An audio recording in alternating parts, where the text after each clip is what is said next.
чи яадаг. Одоо машин дээр очиж авах гэсэн. Нөгөөг чи яасан?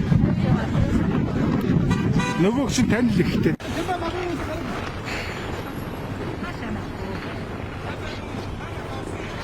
Ингэж ах уу? Ингэж